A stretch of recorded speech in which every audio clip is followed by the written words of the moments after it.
78 സങ്കീർത്തനം നമുക്ക് നൽകുന്ന വിലയേറിയൊരു ദൂതുണ്ട്. ആ ദൂത് എന്താണെന്ന് ചോദിച്ചാൽ, പിതാക്കന്മാർ തങ്ങളുടെ മക്കളോട് പഴയ കാലങ്ങൾ വളരെ കൃത്യമായി വിവരിച്ച് പറഞ്ഞ് അവർക്കത് മനസ്സിലാക്കി കൊടുത്തിരിക്കണം എന്നുള്ളതാണ്. നമുക്കറിയാം, നമ്മുടെ മക്കളെ നാം എത്രമാത്രം കരുതലോടെയാണ് വളർത്തുന്നത്. അവർക്ക് ആവശ്യമുള്ളതെല്ലാം നാം നൽകി കൊടുക്കുന്നു. അവരെ യാതൊരു ബുദ്ധിമുട്ടും അറിയിക്കാതെയാണ് നാം വളർത്താറുള്ളത്. പിതാക്കന്മാരുടെ കാലത്തുണ്ടായിരുന്ന പ്രയാസങ്ങളോ ബുദ്ധിമുട്ടുകളോ മക്കളാരും അറിയണ്ട, അവർ സന്തോഷമായി ജീവിക്കട്ടെ, അവരുടെ ജീവിതത്തിലെ സമാധാനം കെടുത്തിക്കളയണ്ട എന്ന് വിചാരിച്ച് നാം ഈ വക കാര്യങ്ങളൊന്നും അവരോട് പറയാറില്ല. കഴിഞ്ഞ കാലത്തുണ്ടായിരുന്ന ബുദ്ധിമുട്ടുകളോ കഴിഞ്ഞ കാലത്ത് കടന്നു വന്നതായ പാതകളോ ഒന്നും തന്നെ അവരെ അറിയിക്കാതെ സമൃദ്ധി മാത്രം അവർ കാണണം എന്നാഗ്രഹിച്ച് നാം അവരെ വളർത്തുകയാണ്.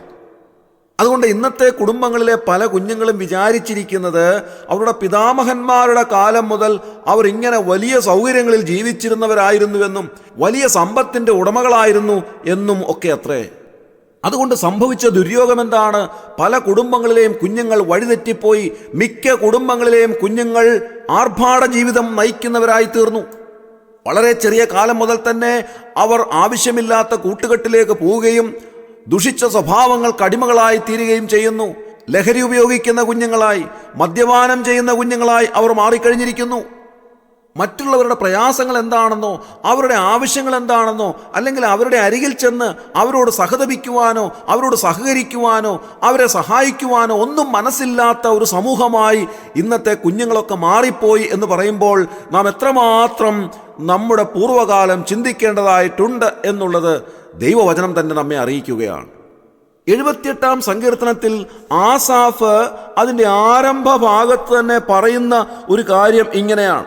78 സങ്കീർത്തനം 3 മുതലുള്ള വാക്യങ്ങൾ: നാം അവയെ കേട്ടറിഞ്ഞിരിക്കുന്നു, നമ്മുടെ പിതാക്കന്മാർ നമ്മോട് പറഞ്ഞിരിക്കുന്നു, നാം അവരുടെ മക്കളോട് അവയെ മറച്ചു വയ്ക്കാതെ വരുവാനുള്ള തലമുറയോട് യഹോവയുടെ സ്തുതിയും ബലവും അവൻ ചെയ്ത അത്ഭുത പ്രവൃത്തികളും വിവരിച്ചു പറയും. ഇവിടെ ആസാഫ് പറയുന്നത് എന്താണ്? പിതാക്കന്മാരുടെ കാലത്തെ മറച്ചു വയ്ക്കാതെ മക്കളോട് നാം വിവരിച്ചു പറയേണ്ടുന്നതായ ഒരാവശ്യകതയെ സംബന്ധിച്ചാണ് ആസാഫ് നമ്മോട് അറിയിക്കുന്നത്. ആസാഫ് തുടർന്ന് പറയുന്ന ഒരു കാര്യം ഇങ്ങനെയാണ്. 78 സങ്കീർത്തനം 5 വാക്യം: അവൻ യാക്കോബിൽ ഒരു സാക്ഷ്യം സ്ഥാപിച്ചു, ഇസ്രായേലിൽ ഒരു ന്യായപ്രമാണം നിയമിച്ചു, നമ്മുടെ പിതാക്കന്മാരോട് അവയെ തങ്ങളുടെ മക്കളെ അറിയിപ്പാൻ കൽപ്പിച്ചു എന്നാണ് എഴുതിയിരിക്കുന്നത്. മക്കളെ നാം അറിയിക്കുവാനായി ദൈവം നമ്മോട് കൽപ്പിച്ചിരിക്കുന്നു. എന്ത്?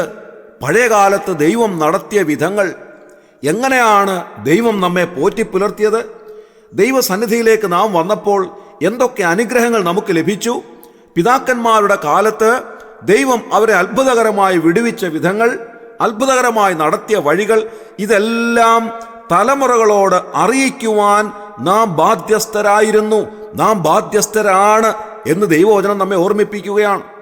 7, 8 വാക്യങ്ങളിൽ ആസാഫ് വീണ്ടും പറയുന്നത് എന്തിനു വേണ്ടിയാണ് നാം തലമുറകളോട് ഈ കാര്യങ്ങൾ അറിയിക്കേണ്ടത് എന്നും എഴുതിയിട്ടുണ്ട്. അതിങ്ങനെയാണ്: അവർ തങ്ങളുടെ ആശ്രയം ദൈവത്തിൽ വയ്ക്കുകയും ദൈവത്തിൻ്റെ പ്രവൃത്തികളെ മറന്നുകളയാതെ അവൻ്റെ കൽപ്പനകളെ പ്രമാണിച്ച് നടക്കുകയും തങ്ങളുടെ പിതാക്കന്മാരെ പോലെ ഷാഠ്യവും മത്സരവുമുള്ള തലമുറയായി ഹൃദയത്തെ സ്ഥിരമാക്കാതെ ദൈവത്തോട് അവിശ്വസ്ത മനസ്സുള്ള ഒരു തലമുറയായി തീരാതിരിക്കുകയും ചെയ്യേണ്ടതിന് തന്നെ നാം കുറിക്കൊള്ളേണ്ടുന്നതായ വളരെ പ്രധാനപ്പെട്ട ഒരു കാര്യമാണ് ആസാഫ് ഇവിടെ നമ്മെ ഓർമ്മിപ്പിക്കുന്നത്. നമ്മുടെ മക്കളോട് നാം അറിയിക്കേണ്ടുന്ന വളരെ പ്രധാനപ്പെട്ട കാര്യങ്ങൾ നാം ഈ കാലത്ത് അറിയിക്കാതെ മറച്ചു വെച്ചിരിക്കുന്നുവെന്ന് ആസാഫ് നൂറ്റാണ്ടുകൾക്ക് മുൻപ് എഴുതിയിരിക്കുന്നു. ക്രൈസ്തവ കുടുംബങ്ങളിലെ കുഞ്ഞുങ്ങളെയൊക്കെ ഒന്ന് ശ്രദ്ധിച്ചു നോക്കിയാൽ ഒരു കാര്യം വളരെ വ്യക്തമായി മനസ്സിലാകും: ദൈവവചനത്തോട് അവർ വളരെയേറെ അകന്നുപോയിരിക്കുന്നു. ദൈവവചനം നമ്മോട് എന്താണോ കൽപ്പിക്കുന്നത് അത് പ്രമാണിക്കുവാൻ അവർ ആഗ്രഹിക്കുന്നില്ല. പലരും ലോകത്തോട് അനുരൂപരായി കഴിഞ്ഞു, പലരും ദൈവത്തിൽ നിന്ന് അകന്നുപോയി കഴിഞ്ഞു, അവിശ്വാസികളായി തീർന്നു, പലരും ദൈവമില്ല എന്ന് വാദിക്കുന്നവരായി തീർന്നിരിക്കുന്നു. ഭൂരിഭാഗം ചെറുപ്പക്കാരും പള്ളികളിലോ സഭാഹോളുകളിലോ പോകാതെ സഭാ കൂട്ടായ്മയും ആരാധനായോഗങ്ങളും അലക്ഷ്യമായി വിചാരിക്കുന്നവരായി മാറിയിരിക്കുന്നു. ഇതൊക്കെ പഴഞ്ചൻ പ്രമാണങ്ങളാണെന്ന് അവർ വിളിച്ചോതുന്നു. അവരുടെ ഹെയർ സ്റ്റൈലും അവരുടെ വേഷവിധാനങ്ങളും അവർ ലോകത്തിന് അനുരൂപരാണെന്ന് വളരെ പ്രത്യേകമായി നമ്മെ അറിയിക്കുന്നു. അവർ മദ്യം കഴിക്കുന്നത് അവരുടെ സ്റ്റാറ്റസിന്റെ ഭാഗമായോ അവരുടെ സംസ്കാരത്തിന്റെ ഭാഗമായോ ഒക്കെയാണെന്ന് അവർ വിചാരിക്കുന്നു. പല ക്രൈസ്തവ കുടുംബങ്ങളിലും അപ്പനും അമ്മയും മക്കളും ഒരുമിച്ചിരുന്ന് മദ്യപിക്കുന്നു. വർഷങ്ങൾക്ക് മുൻപ് പിതാക്കന്മാരുടെ കാലത്ത് ഉടുതുണിക്ക് മറുതുണിയില്ലാതെ വല്ലാതെ വിഷമിച്ച് കഴിഞ്ഞിരുന്നതായ ഒരു സമയത്തെ പാടെ മറന്നു കളഞ്ഞിട്ട് ദൈവം സമൃദ്ധി നൽകിയപ്പോൾ ലോകത്തിന്റെ പിന്നാലെ പോവുകയും ദൈവവചനത്തെ പാടെ തള്ളിക്കളയുകയും ചെയ്യുന്ന അതിഭയാനകമായ സ്ഥിതിയിലേക്ക് പല കുടുംബങ്ങളും എടുത്തെറിയപ്പെട്ടിരിക്കുന്നു. മക്കളുടെയൊക്കെ വിചാരം പിതാമഹന്മാരുടെ കാലം മുതൽ തന്നെ അവർ വല്ലാത്ത സമൃദ്ധിയിൽ ജീവിച്ചിരുന്നവരായിരുന്നു എന്നുള്ള മൗഢ്യമായ ചിന്തകളൊക്കെയാണ്. പ്രിയമുള്ളവരെ, വാസ്തവത്തിൽ എത്ര നാളുകളായി കാണും ഈ സമൃദ്ധിയൊക്കെ നമ്മുടെ കുടുംബങ്ങൾ അനുഭവിക്കാൻ തുടങ്ങിയിട്ട്? ഞാൻ പറയട്ടെ, ഏതാനും ചില നാളുകൾ മാത്രം, ഒരു 40-45 വർഷം മുൻപ് മിക്ക കുടുംബങ്ങളും വല്ലാത്ത അരക്ഷിതാവസ്ഥയിലൂടെ കടന്നു പോകുന്ന അനുഭവമായിരുന്നു. എന്നാൽ ദൈവം സമൃദ്ധിയിലേക്ക് നമ്മെ കൊണ്ടുവന്നിട്ട് ഏതാനും ചില നാളുകൾ മാത്രമേ ആയിട്ടുള്ളൂ. എന്നാൽ അത് തലമുറകളോട് പറയുവാൻ നമുക്ക് സാധിച്ചിട്ടില്ല എന്നുള്ളത് ഏറ്റവും ഭയാനകമായ ഒരു കുറവായി അവശേഷിക്കുന്നു. സങ്കീർത്തനക്കാരനായ ആസാഫ് 2 കാര്യങ്ങൾ ഈ സങ്കീർത്തനത്തിലൂടെ നമ്മോട് പറയുന്നുണ്ട്. ഒന്ന്, പിതാക്കന്മാരുടെ കാലത്ത് അവർ ദൈവത്തോട് പലപ്പോഴും പിറുപിറുത്തു, ദൈവത്തോട് അവർ മത്സരിച്ചു, ദൈവത്തെ അവർ അവിശ്വസിച്ചു. അങ്ങനെ ദൈവത്തെ അവിശ്വസിച്ചപ്പോൾ അവർക്ക് ലഭിച്ചതായ ശിക്ഷയെ സംബന്ധിച്ച് ഈ 78-ാം സങ്കീർത്തനത്തിൽ വിവരിച്ചിട്ടുണ്ട്. രണ്ടാമത്, അവരുടെ ഇല്ലായ്മയിൽ ദൈവം അവരെ സഹായിച്ചു. അവർക്ക് വിശന്നപ്പോൾ മന്ന കൊടുത്തത്, അവർക്ക് ദാഹിച്ചപ്പോൾ പാറയെ പിളർന്ന് ദാഹജലം കൊടുത്തത്, അവരുടെ മുൻപോട്ടുള്ള പാത അടഞ്ഞപ്പോൾ ചെങ്കടലിനെ പിളർന്ന് അതിലൂടെ ഉണങ്ങിയ പാത അവർക്ക് നൽകിയത്, യോർദാൻ വറ്റിച്ചു കളഞ്ഞ് അതിലൂടെ അവരെ നടത്തിയത്. അങ്ങനെ അങ്ങോട്ട് നോക്കുമ്പോൾ അസംഖ്യം ഗുണങ്ങൾ, ഉപകാരങ്ങൾ ദൈവം അവർക്ക് ചെയ്തിട്ടുണ്ട്.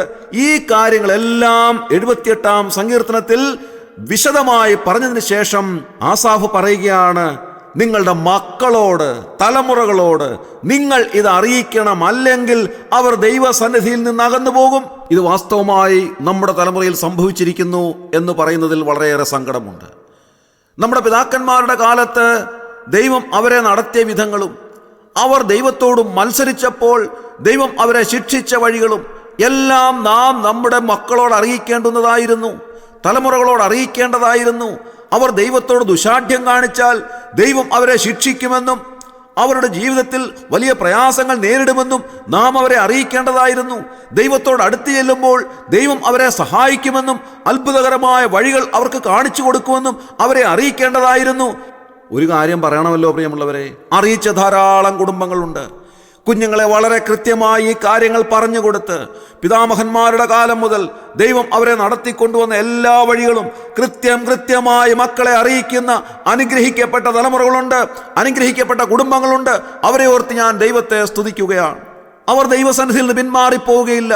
എത്ര വലിയ പ്രയാസങ്ങളിലൂടെ പോകുമ്പോഴും ആ കുഞ്ഞുങ്ങൾ ദൈവസന്നിധി വിട്ടുമാറാതെ ദൈവത്തെ ശരണം പ്രാപിച്ച് അനുഗ്രഹിക്കപ്പെട്ടവരായി അവർ ജീവിക്കും. എന്നാൽ ഭൂരിഭാഗം തലമുറകളും ദൈവത്തെ മറന്നു കളഞ്ഞിട്ട് പിതാക്കന്മാരുടെ കാലത്ത് സംഭവിച്ച കാര്യങ്ങളെപ്പറ്റി യാതൊരു അറിവുമില്ലാത്തവരായി അവർ ലോകത്തിന് അനുരൂപരായി ജീവിക്കുന്നു എന്നുള്ളത് തർക്കമറ്റ ഒരു സംഗതിയാണ്. ഇന്ന് രാവിലെ വചനം കേൾക്കുമ്പോൾ നമ്മുടെ തലമുറകൾക്ക് വേണ്ടി പ്രാർത്ഥിക്കുവാൻ കർത്താവ് നമ്മെ സഹായിക്കട്ടെ. അവർ ദൈവസന്നിധിയിലേക്ക് മടങ്ങി വരുവാനും പിതാക്കന്മാരുടെ കാലങ്ങളെ കൃത്യമായി അറിഞ്ഞുകൊണ്ട് ദൈവസന്നിധിയിലേക്ക് മടങ്ങി വന്ന് ദൈവത്തിൽ ആശ്രയം വെച്ച് സന്തോഷത്തോടെ അനുഗ്രഹിക്കപ്പെട്ടവരായി ജീവിക്കുവാനും അവരെ ദൈവം സഹായിക്കട്ടെ.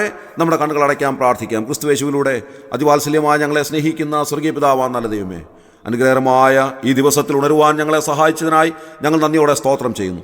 കർത്താവെ, ഞങ്ങൾ സങ്കീർത്തനത്തിൽ വായിച്ചതുപോലെ പിതാക്കന്മാരുടെ കാലത്തെ അറിയാത്ത ഒരു തലമുറ വളർന്നു വരുമ്പോൾ അവർ ദൈവസന്നിധിയിൽ നിന്ന് അകന്നു പോകുന്നു. ദൈവത്തെ അനുസരിക്കാത്തവരായി, ദൈവവചനത്തെ പ്രമാണിക്കാത്തവരായി അവർ ലോകത്തിന് അനുരൂപരായി ജീവിക്കുന്നു എന്നുള്ളത് അവിടുത്തെ വചനത്തിലൂടെ ഞങ്ങളെ അറിയിക്കുന്നതിനായി ഞങ്ങൾ നന്ദിയോടെ സ്തോത്രം ചെയ്യുന്നു. അവരുടെ മടങ്ങിവരവിന് വേണ്ടി ഞങ്ങൾ പ്രാർത്ഥിക്കുന്നു. കർത്താവേ, അവരെ ദൈവം നടത്തിയ വഴികളെ തിരിച്ചറിയുവാൻ അവരെ സഹായിക്കണമേ. അവർക്ക് നൽകിയിരിക്കുന്ന സമൃദ്ധി അവരുടെ നാശത്തിനായിട്ടല്ല, അനുഗ്രഹത്തിനായിട്ടാണെന്ന് തിരിച്ചറിയുവാൻ അവരെ സഹായിക്കണമേ. അങ്ങനെ ദൈവത്തിങ്കിലേക്ക് മടങ്ങി വന്ന് ദൈവമുഖത്തേക്ക് മാത്രം നോക്കി ജീവിപ്പാൻ, ദൈവ വഴിയിൽ നിന്ന് ഇടത്തോട്ടോ വലത്തോട്ടോ മാറാതെ അനുഗ്രഹിക്കപ്പെട്ടവരായി ജീവിപ്പാൻ അവരെ സഹായിക്കണമേ എന്ന് പ്രാർത്ഥിക്കുന്നു. എല്ലാ കുടുംബങ്ങളെയും ഞങ്ങൾ അവിടുത്തെ കരങ്ങളിൽ ഏൽപ്പിക്കുകയാണ്. ഇന്ന് രാവിലെ ഈ ശുശ്രൂഷയെ സംബന്ധിച്ച് എല്ലാവരെയും അനുഗ്രഹിക്കണമേ.